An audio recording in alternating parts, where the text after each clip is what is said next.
क्या फाइनली कई सालों के मेहनत के बाद वैज्ञानिकों को इस प्लेनेट में एलियन लाइफ के एविडेंस मिल चुके हैं। मैं यहाँ पे कोई मजाक नहीं कर रहा हूँ, बल्कि K2-18b नाम के इस प्लेनेट में वैज्ञानिकों को कुछ ऐसे स्ट्रॉन्ग एविडेंस मिले हैं जो सीधे इसी तरफ इशारा कर रहे हैं कि इस प्लेनेट में एलियन लाइफ मौजूद है। और जैसे ही ये चीज दुनिया के सामने आया, इस चीज को बड़े बड़े मीडिया एजेंसी और न्यूज आर्टिकल में दिखाया गया। यहाँ पे सवाल ये उठता है कि क्या सच में इस प्लेनेट में लाइफ को ढूंढ लिया गया है। वेल, आज हम लोग इस वीडियो में सिर्फ इसका जवाब ही नहीं जानेंगे, बल्कि इसके पीछे छुपी पूरी कहानी को हम लोग डिटेल में समझने की कोशिश करेंगे। सो चलो वीडियो को स्टार्ट करते हैं।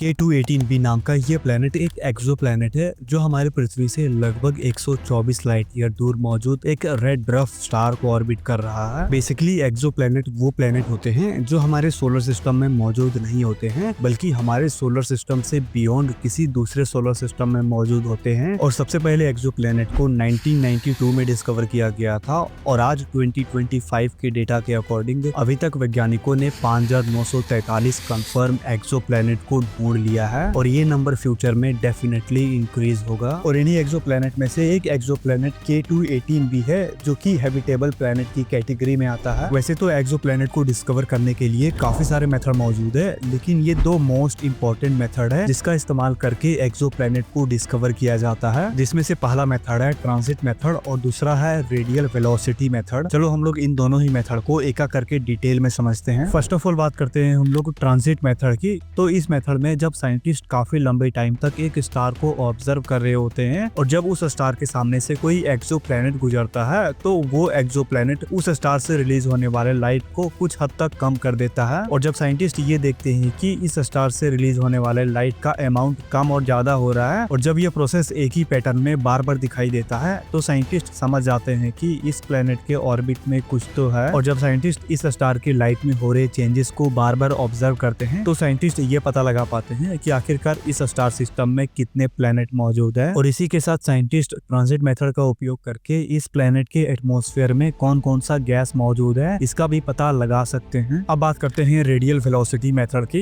तो इसमें साइंटिस्ट सिर्फ स्टार की मूवमेंट को ऑब्जर्व करते हैं। जब कोई प्लेनेट अपने स्टार के चारों ओर ऑर्बिट कर रहा होता है तो प्लेनेट का ग्रेविटी स्टार में कुछ ना कुछ फर्क डालता है और इसी की वजह से प्लेनेट और स्टार दोनों ही अपने सेंटर ऑफ मास को ऑर्बिट करते हैं, जिसकी वजह से स्टार में एक छोटा सा मूवमेंट क्रिएट होता है और इस चीज को डॉपलर इफेक्ट के माध्यम से देखा जा सकता है। और जब हम उस स्टार को ऑब्जर्व कर रहे होते हैं तो एक टाइम आने के बाद वो स्टार हमसे दूर चला जाता है, जिसकी वजह से उसका कलर हमें थोड़ा लाल दिखाई देने लगता है। वहीं पे एक टाइम आने के बाद वो स्टार हमसे थोड़ा नजदीक आ जाता है, जिसकी वजह से उस स्टार का कलर थोड़ा ब्लू कलर का दिखाई देता है। और जब साइंटिस्ट उस स्टार से रिलीज होने वाले लाइट स्पेक्ट्रम को और उस स्टार में हो रहे मूवमेंट को एनालाइज करते हैं तो आखिरकार साइंटिस्ट ये पता लगा पाते हैं कि उस स्टार के ऑर्बिट में कितने प्लेनेट मौजूद है। और इसी तरह साइंटिस्ट रेडियल वेलोसिटी की मदद से उस स्टार के चारों साइड कितने प्लेनेट ऑर्बिट कर रहे हैं और उस प्लेनेट का मास कितना है ये पता लगा पाते हैं। और ये जो प्लेनेट है K2-18b,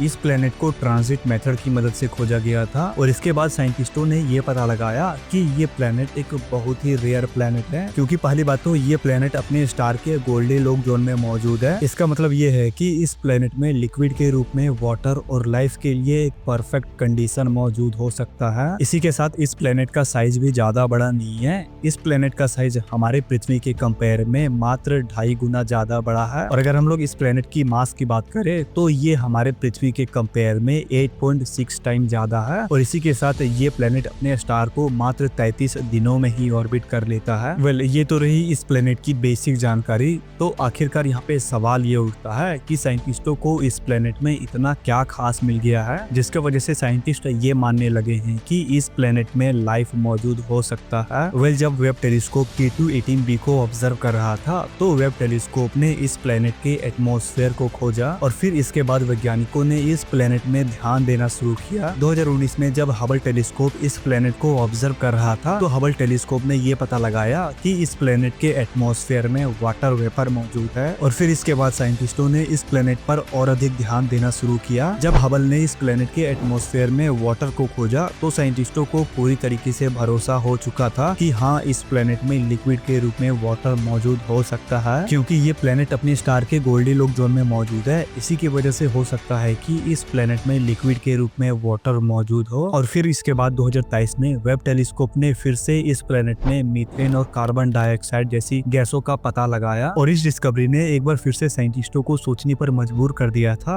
कि हो सकता है कि इस प्लेनेट में वाटर होने के साथ साथ लाइफ भी मौजूद हो, क्योंकि किसी भी प्लेनेट में मीथेन और कार्बन डाइऑक्साइड जैसी गैसों का मिलना एक नॉर्मल चीज नहीं है। और इसी वजह से साइंटिस्टों ने इस प्लेनेट में लाइफ को ढूंढना जारी रखा, इस उम्मीद से कि इस प्लेनेट में लाइफ के स्ट्रॉन्ग एविडेंस हमें मिल सकते हैं। और फाइनली हमें एक स्ट्रॉन्ग एविडेंस मिला भी। और रिसेंटली वेब टेलीस्कोप ने इस प्लेनेट की एटमॉस्फेयर में डाइमिथाइल सल्फाइड को डिटेक्ट किया है। आप सोच रहे होंगे कि डाइमिथाइल सल्फाइड का मिलना इतना इंपॉर्टेंट क्यों है? तो ये कोई साधारण गैस नहीं है, बल्कि ये पृथ्वी में समुद्री जीवों द्वारा उत्पन्न किया जाता है। और कुछ साइंटिस्ट तो इसे एक बायो सिग्नेचर के रूप में भी देख रहे हैं। और इसी वजह से कुछ साइंटिस्ट ये मानने लगे हैं कि अगर K2-18b में डाइमिथाइल सल्फाइड मिला है तो बहुत ज्यादा चांस है कि इस प्लेनेट में एलियन लाइफ भी हो। लेकिन क्या सच में इस प्लेनेट में डाइमिथाइल सल्फाइड जैसे गैस का मिलना सीधे ये प्रूव करता है कि इस प्लेनेट में लाइफ मौजूद है? तो इसका सिंपल जवाब है नहीं, क्योंकि भले ही इस गैस को पृथ्वी के मरीन फाइटोप्लैंक्टन द्वारा प्रोड्यूस किया जाता है, लेकिन ये कोई सबूत नहीं है कि K2-18b में जो हमें डाइमिथाइल सल्फाइड मिला है वो किसी माइक्रो ऑर्गेनिज्म द्वारा प्रोड्यूस किया गया है। साइंटिस्टों ने अपने रिसर्च में ये पता लगाया है कि जिस डाइमिथाइल सल्फाइड गैस की हम लोग बात कर रहे हैं वो सिर्फ नेचुरल तरीके से या फिर किसी माइक्रो ऑर्गेनिज्म द्वारा ही प्रोड्यूस नहीं किया जा सकता है, बल्कि इस गैस को लैब में भी केमिकल प्रोसेस के द्वारा बनाया जा सकता है। और यही नहीं, साइंटिस्टों ने कॉमेट 67P में भी डाइमिथाइल सल्फाइड जैसे गैस को डिटेक्ट किया है। इससे ये तो प्रूव हो जाता है कि डाइमिथाइल सल्फाइड सिर्फ लिविंग ऑर्गेनिज्म से ही प्रोड्यूस नहीं किया जा सकता है, बल्कि ये गैस नॉन लिविंग चीजों से भी प्रोड्यूस हो सकता है। इसका मतलब ये है कि हम लोग डाइमिथाइल सल्फाइड को एक बायो सिग्नेचर के रूप में नहीं देख सकते हैं। और शायद इसी वजह से साइंटिस्टों ने इस चीज को सिग्मा 3 में रखा है। सिग्मा का मतलब आप एक तरह का रैंकिंग भी समझ सकते हो, जो 1 से 5 के बीच होता है। और साइंटिस्टों ने इस डिस्कवरी को सिग्मा 3 के अंदर रखा है, जो कि काफी कम है। हालांकि अभी भी कुछ साइंटिस्ट ये मानते हैं कि जिस डाइमिथाइल सल्फाइड को हम लोगों ने K2-18b प्लेनेट में डिटेक्ट किया है वो किसी लिविंग ऑर्गेनिज्म से रिलीज हुआ है। और अगर ऐसा है तो हम लोगों को वेब टेलीस्कोप से मिले डेटा को और ध्यान से समझना पड़ेगा और ये कंफर्म करना पड़ेगा कि जिन डाइमिथाइल सल्फाइड को हम लोगों ने डिटेक्ट किया है वो इस प्लेनेट में किसी लिविंग ऑर्गेनिज्म से रिलीज हुआ है। लेकिन जिस तरह लोग ये कह रहे हैं कि अभी तक हम लोगों ने एलियन लाइफ के होने का सबसे स्ट्रॉन्गेस्ट एविडेंस को ढूंढ लिया है, ये बात पूरी तरीके से गलत है। क्योंकि जैसा कि मैंने आपको बताया कि अगर किसी प्लेनेट में डाइमिथाइल सल्फाइड मिलता है तो हम लोग इस गैस को एक बायो सिग्नेचर के रूप में नहीं देख सकते हैं। तो साइंटिस्ट कंफर्म करने के लिए कि जिन डाइमिथाइल सल्फाइड को हम लोगों ने डिटेक्ट किया है वो किसी लिविंग ऑर्गेनिज्म से रिलीज हुआ है, इस चीज पर भी साइंटिस्ट काफी ज्यादा रिसर्च करने वाले हैं। सो देखते हैं अगर फ्यूचर में ऐसा कोई अपडेट आता है जो K2-18b से रिलेटेड हो तो मैं आप लोगों को जरूर बताऊंगा। सो ये था ओवरऑल वीडियो। आई होप ये वीडियो आपको अच्छा लगा होगा, और अगर आपको वीडियो अच्छा लगा तो हमारे चैनल को सब्सक्राइब करने के साथ साथ बेल नोटिफिकेशन को ऑल पे जरूर कर लेना। काफी सारे लोग हैं जो वीडियो को तो देखते हैं और लाइक भी करते हैं लेकिन सब्सक्राइब करना भूल जाते हैं। सो अगर आप ऐसे ही कंटेंट को देखना चाहते हो तो हमारे चैनल को सब्सक्राइब जरूर कर ले। मैं मिलता हूँ नेक्स्ट वीडियो में, तब तक के लिए बाय बाय, टेक केयर।